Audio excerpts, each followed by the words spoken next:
Hello, Year Twos. So I thought to sit outside in the sun today because it's a beautiful day today and read the next couple of chapters of our book. Chapter 2, Lionheart. Alfred was as far from an ordinary 12-year-old boy as you could imagine. Inside, he felt ordinary, but he'd been told time and time again by grown-ups that he was anything but. Alfred was not just plain old Alfred, he was Prince Alfred. His father was the king. One day he himself would be crowned king. King Alfred II, ruler of Britain and all its people. The strange thing was that he would become king of a kingdom he had never set foot in. Not once had he been outside Buckingham Palace. The boy's sad face could often be glimpsed at his bedroom window at the top of the building, just above his window. For hundreds of years it had been just above his window, a flag flew on the roof of the palace. For hundreds of years, it had been the Union Jack, the red, white and blue flag of the United Kingdom. Now, a very different flag flew, one that the Lord Protector himself had instigated. It was a black flag with a golden griffin at its center. This is the symbol of the new order of things. Britain now had no government, so no prime minister or politicians representing the people. It also had no police force. Instead, the king's personal army, the royal guards, enforced the rule of law. Buckingham Palace had been home to the British royal family for centuries, since the time of George III. From his history books, Alfred had learned that it had been a royal residence way back in 1761. The palace used to be a sanctuary. A sanctuary is a safe place. Now it was a fortress. More like a prison, a fortress. Well, it's some place that's got lots of security. Members of the Royal Guard were stationed all along the perimeter wall. The soldiers were instantly recognizable by their long flowing red robes, hoods, and horrifying gold skull masks. On their arms they wore black bands with the golden griffin at the center, just like on the flag.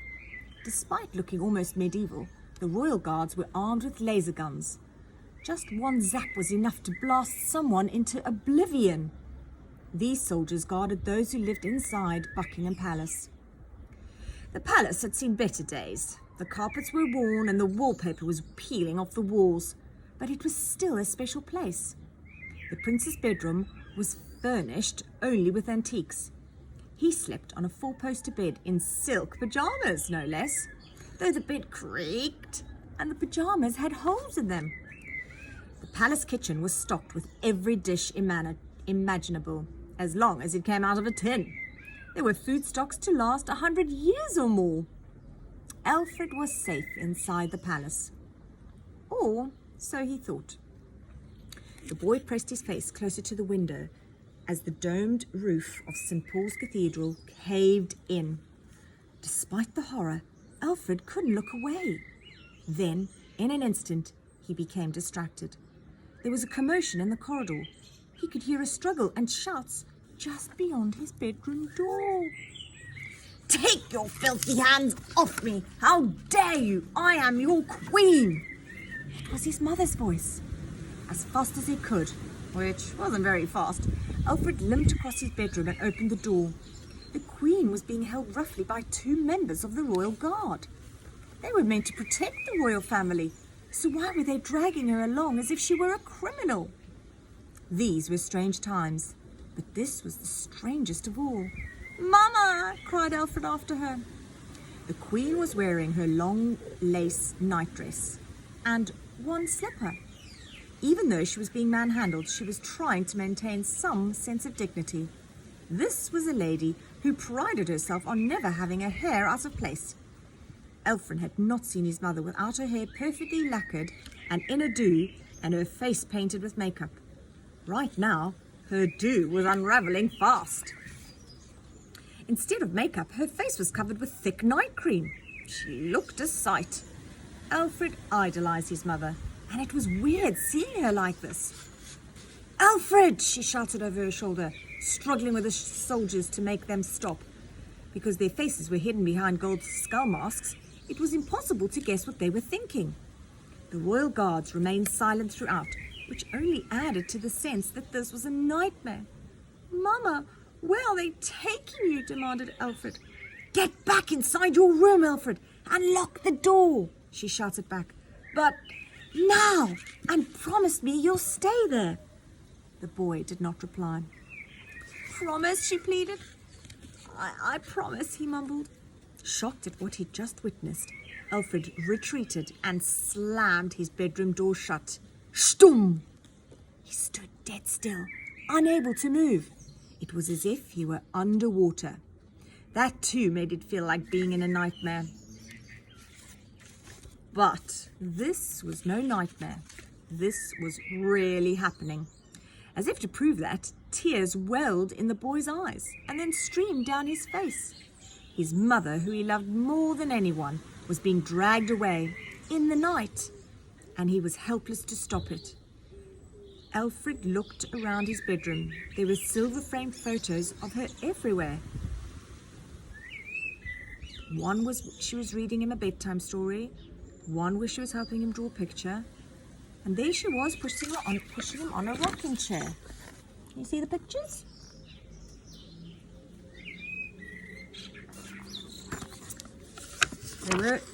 He's got some other ones with her playing on his train set. She was also painting his face like a lion. And there was another one where she was helping him blow out the candles on his birthday cake. In each picture, the young boy was basking in the glow of her love. Have a look at the pictures there.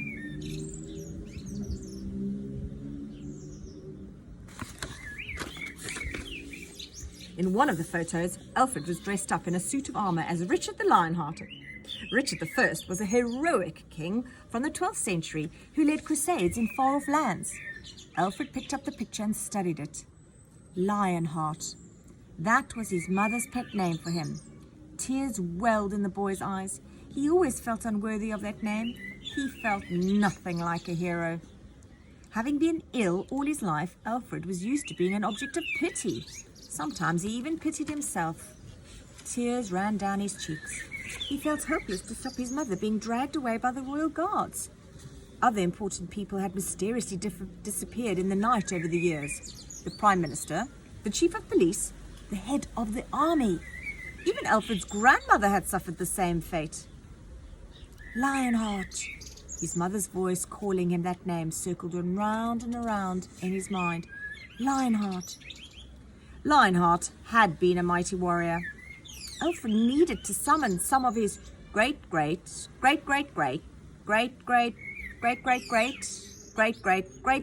ancestor spirit and do something, anything. Lionheart, he said out loud, and despite what he had promised his mother, he opened his bedroom door. Creak! And we'll leave it at that for tomorrow's Chapter 3. Have a good evening. See you soon. Bye.